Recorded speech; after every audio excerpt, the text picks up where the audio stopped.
And just a heads up, y'all, this is a long video. It's mainly for my YouTube crowd. It's probably like 20 minutes long, but I'll put it on Instagram and Facebook regardless. I know you guys on Instagram and Facebook hate long videos, but it's really geared towards the YouTube. But I'll put it on both. But you don't have to tell me my video's too long. I know it's too long for you, but I'll put it on anyway. Because there's like one or two of you on Instagram and Facebook that actually do watch the whole video, so I'm gonna put it on for them. So bear with me and have a good day. Well, good afternoon, everyone. It is June 11th, and I was just taking a little break today. I was hiking the trail today, and I came right across this hostel. It's called, what's it called? Berkshire Lakeside Lodge in Massachusetts. So I'm taking a little break today. I'm out on this kayak in the lake. It's really nice. So I figured I'd do a little questioning and answering with the BigWillyDawg. That'd be me. I get a lot of questions, so I figure maybe I'd answer some of them today in between videos. I'm currently about 2 days from getting out of Massachusetts to go to Vermont. So maybe I figured I get some of your questions that a lot of you guys ask me on a video. So the most common question I get this all the time, is have you seen any bears yet? And the answer to that is no. I haven't seen any bears. I barely saw any deer. I just haven't seen much of anything. But one thing I have seen a lot of are snakes. Because we walk along rocks a lot of times, and the snakes like to sunbathe on the rocks. And so I've seen a lot of snakes, mainly garter snakes and these black snakes, like the black rat snakes they're called. I see tons of them. But they're all harmless. I haven't seen any rattlesnakes or copperheads, amazingly. But a lot of people have seen rattlesnakes, but I haven't. So I haven't seen anything really. But another question I get all the time is, do you carry your gun? The answer to that is no. The reason why I don't carry my gun is it's way too heavy, way too bulky. I don't want to be responsible for it either. Like, if I put my backpack down now, I don't have to worry about anything. But if I have a gun in there, then I got to be frantic with the backpack. But the gun is just way too heavy. And if you hike with it on the trail, even with people from the past, they generally get send it back home or something. It's just too heavy. And after like a few weeks on the trail, you don't worry about anything about bears or anything like that anymore. So the gun would just that'd be something I'd definitely get rid of. What other question do I get? Favorite state? I think my favorite state so far, like I said, I'm up to Massachusetts here. I haven't gotten to Vermont, New Hampshire, and Maine. And those are three very popular states, and I understand that. I just haven't gotten to them yet. But for me, the clear winner is Virginia still. Virginia, can be a little difficult, but there's a lot of rewards in Virginia. A lot of views and overlooks, so I just love Virginia. My least favorite state? That's a hard one. Because, I'm going to say maybe New York and maybe Pennsylvania. So I'll give it a tie between the two, and I'll explain. Walking into Pennsylvania was some of the most beautiful trail you'll ever experience. It is like 20 miles of farmland, and you are gonna love it. It is beautiful and spectacular. It's like being in Lancaster, but with mountains in the background.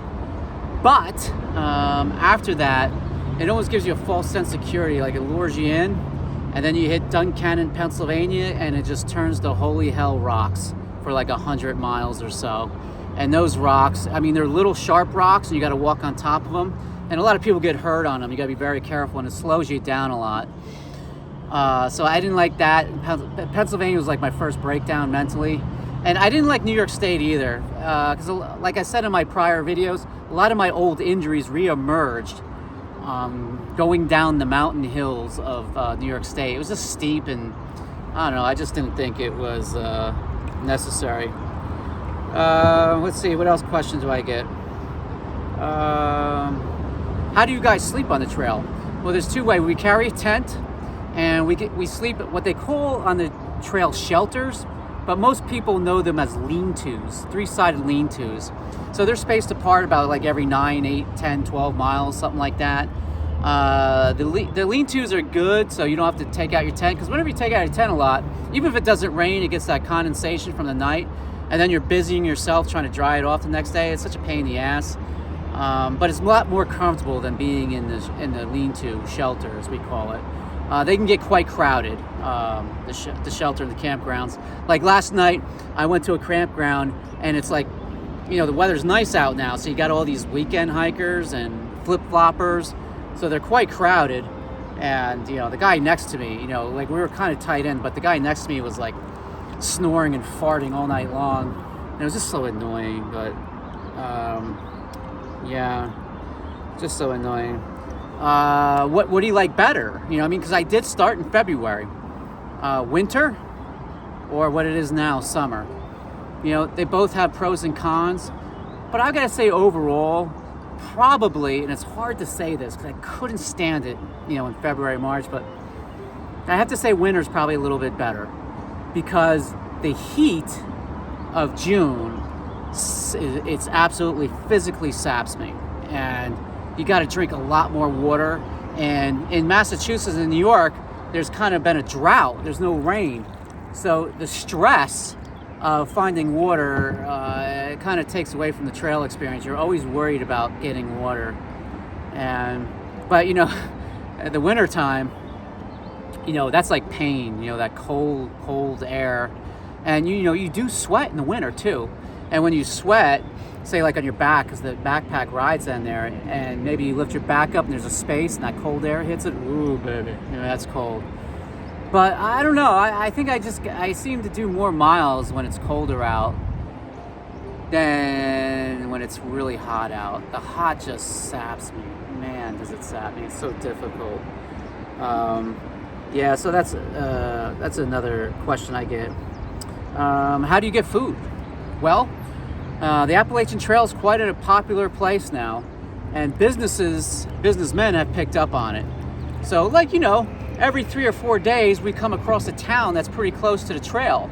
If it's not close to the trail, we go to the parking lot overpasses, and there's shuttle drivers that'll drive you there for, you know, a few dollars. So we resupply in towns as we get to them. Generally, we pack for, you know, maybe 4 or 5 days.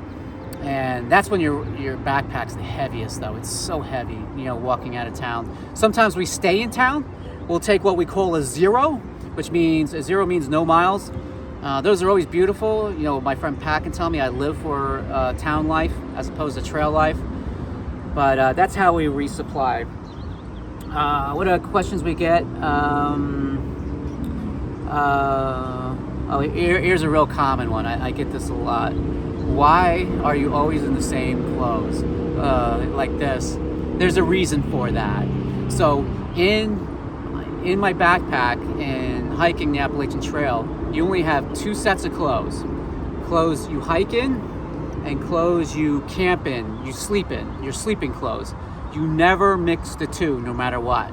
So your hiking clothes get wet, they get nasty, it smells like ammonia. And the thought is, when you go to camp, when you sleep, you take this off and you put on the cleaner clothes so you feel more refreshed. You never mix the two up, ever. Because for some reason, you just say your hiking shirt's wet when you wake up the next morning, and you wear your camping shirt outside to hike, and that gets wet, now all your clothes are wet. So no matter what, you always wear your hiking clothes when you hike, and you know, you wear your camping clothes if you wish when you camp and sleep. Even when you're hiking clothes, like I remember in February and March, the clothes would actually freeze like plywood. Well, you put that on, eventually your body heat will defrost it a little bit. You don't want to wear your clean clothes hiking. Never, never, never, never, never. So that's why I'm always in the same clothes. And you don't pack multiple outfits.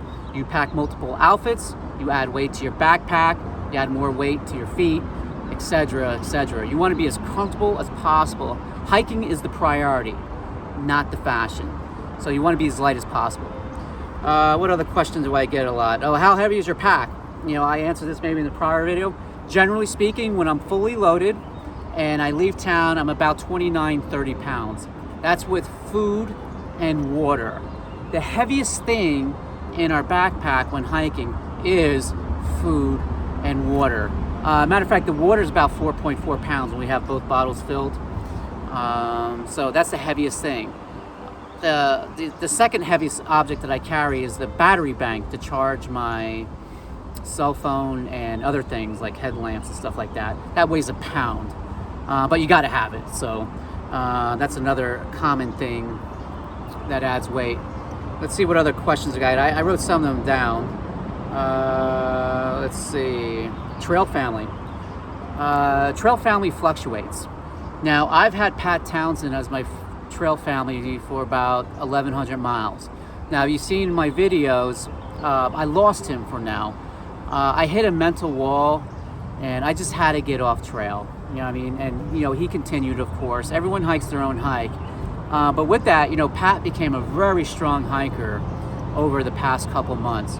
A lot stronger than me. So now I'm playing this chase game where I'm always trying to catch up to him. And I think he's going to slow down a bit, and because let me catch up to him, and a couple other people that are actually behind me that became trail family that we're going to catch up to, because Pat wants to summit with the four of us together. So that's really nice of him. He'll be in Vermont tomorrow. I'll be there in 2 days. So we're trying to catch Pat, but like I said, the family always fluctuates. You know what I mean? We had family that was just section hikers, and you know they got off at different points, and so it always fluctuates. But I've been with Pat forever, and I hope to summit with him. How many shoes have I gone through? Well, unfortunately for me, I've had a lot of trouble with my feet, and it seems like money's not an issue with me on the trail. Like, if I need to get comfortable, I'll spend my last dollar on it. I've been through 6 pairs of shoes, I believe, and I think I got it down though. I'm wearing the Topos now with the big toe box in them, so I'll wear them on pretty much the way out. But the Hokos were pretty good. All the other ones I did not have success on. The Solomons were actually killed me. Those killed my feet. Another question I get is, how do you record your videos? Well, I only use an iPhone. I have an iPhone 14 Pro Max. That's what I do all my recording on. I initially was going to bring my GoPro. I got the latest and greatest GoPro, but it was extra weight, and it was just another thing I had to charge. So I wanted to really reduce things I have to charge. Because my one battery bank, really the priority is the phone. And if I start charging a bunch of other things on that battery bank, it's going to suck it out more. So the main reason why I didn't bring it, because it's just another thing to charge. You know, I got the headlamp I got to charge. And also with the videoing, the secret to my videoing is the Selfie Stick. I have a big long Selfie Stick, and it's great for recording. Let me see if I can get it. I'll take this wrong hand. I'll take it off, and here it is.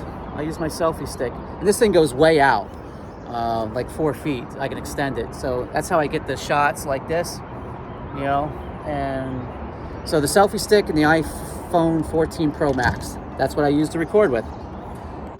Appalachian Trail, my favorite parts on the Appalachian Trail. Definitely, the Appalachian Trail to me is kind of redundant. There's nothing much exciting about it to me. You know, when I hiked in the past with my sons, we always did side trails. You know, like we go Shenandoah National Park. The excitement for us wasn't on the Appalachian Trail, even though it runs through there for 105, 110 miles or something. It was the side trails.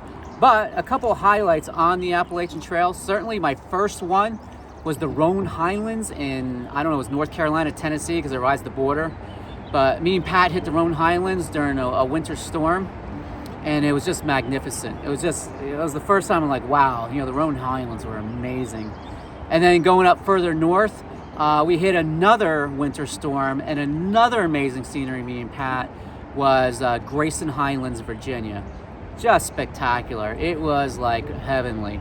And then in Grayson Highlands, it was really weird. It was freezing that day. It was like 11 degrees, and then like 6 hours later, it was 50 degrees. And we went down the lower part of Grayson Highlands, and that's where the ponies were. So we were like petting the ponies. Also, for me personally, when I got up in Southwest Virginia more, I love the Virginia's Triple Crown. Just magnificent. Dragon's Tooth, the Caffey Knob, and Tinker Cliffs. Plus, I have a lot of memories there because I was there with my kids. a couple times, but those are spectacular scenery. And certainly that's been my favorite parts of the Appalachian Trail so far. I know I got New Hampshire and Maine coming up. I've been to New Hampshire with my son. We hiked the Franconia Ridge. I know that's spectacular. So that would be on my list also, and it will be on my list when I get up there. Appalachian Trail.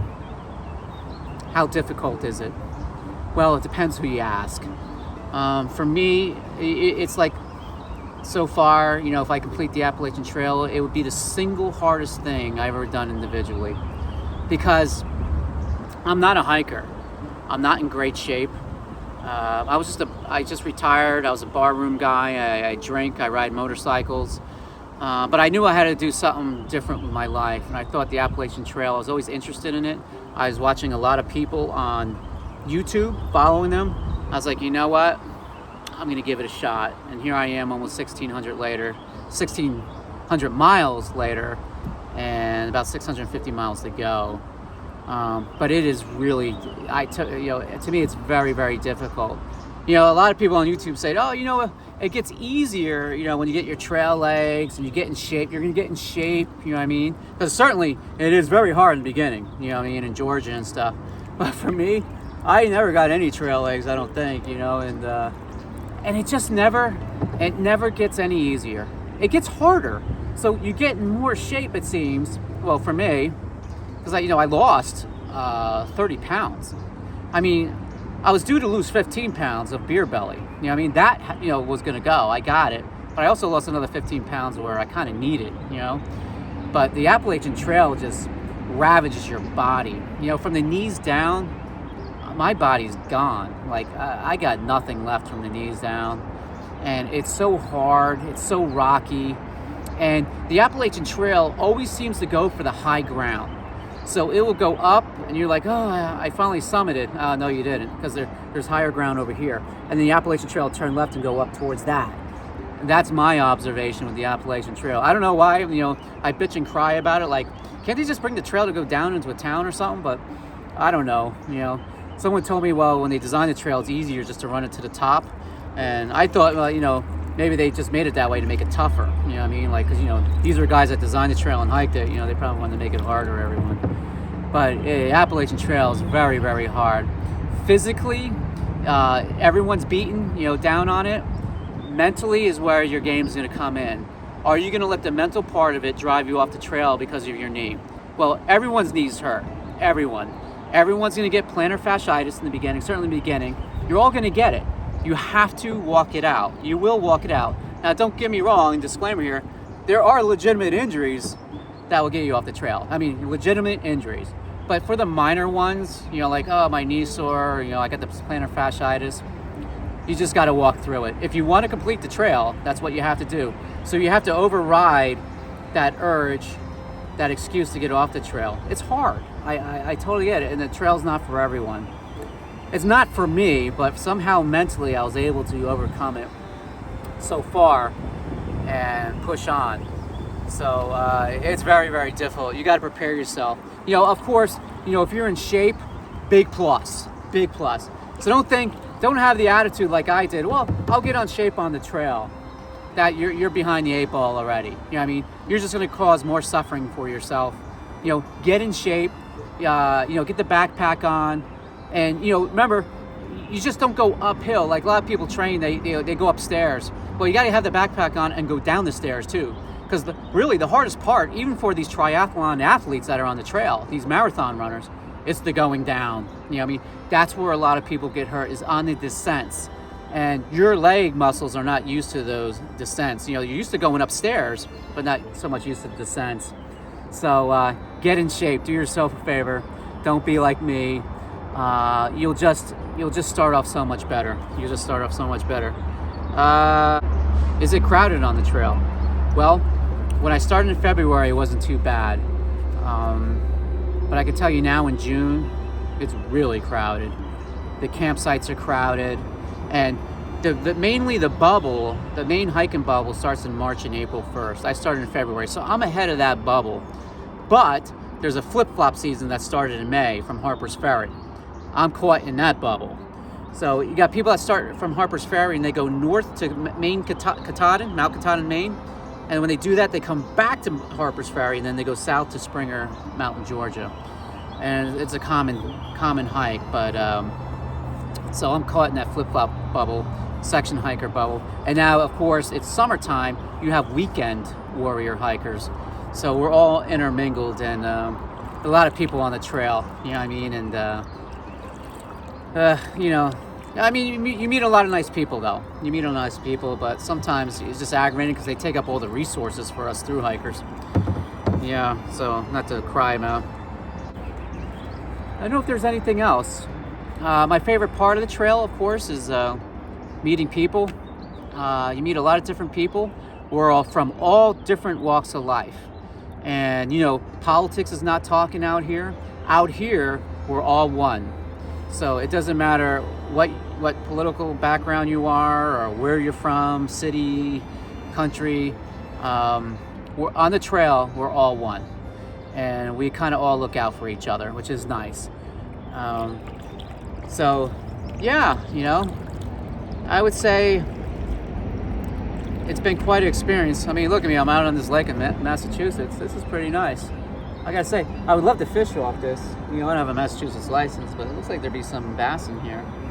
And, you know, if there's any other questions, this is mainly, you know, for all of you. I'm on YouTube, Facebook, and Instagram. If I missed any question or any question you have, just put it right down below and I'll answer it. You know what I mean? And I'm not an expert in anything. I'm not a pro YouTube Appalachian Trail guy or anything. I'm like the bottom of the barrel, actually. But for a common guy, you know, if you're a common guy, then I'm your guy. You know what I mean? You know, like I said, I'm just a barroom drinker, motorcycle rider, and I'm trying to hang in there. But like I said before, you know, the challenge is always there, and the trail just gets hard and hard. And, you know, like even today, you know, I was in Massachusetts, the mosquitoes were just killing me. And I came across this lodge, it's right off the trail. I'm like, I'm getting off. You know, Pat wouldn't like that. You know, he wants me moving, but I'm going to try to put on the miles tomorrow. And but I just needed a break. I'm having a lot of mental breakdowns since Pennsylvania. And, you know, it's just getting hard. And you know, I'm having trouble sleeping still in the tent, so I'm sweating a lot at night. But I'm hopefully, I'm trying to, I don't know what to do about that. I'm just going to have to endure it. My sleeping bag is like wet. But anyway, not to get too negative. I want to thank you guys for all your wonderful comments. I get such encouraging comments from everyone on YouTube and Facebook and Instagram. People I don't know, people I do know, people I know kind of well and not so much kind of well. Thank you for all your encouraging words. It's because of you guys, you know, if I finish this through hike, it's because of you. Because if it wasn't for you, I probably would have quit a long time ago.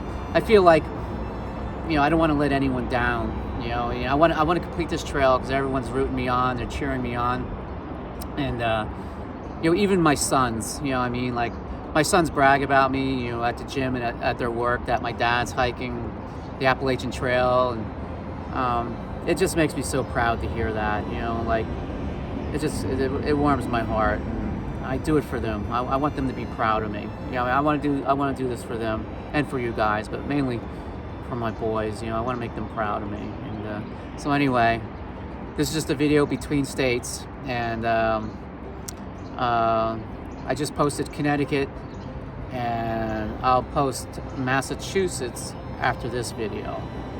So thank you everyone for watching. I love you all. Much love and affection to you all. Love you, and goodbye.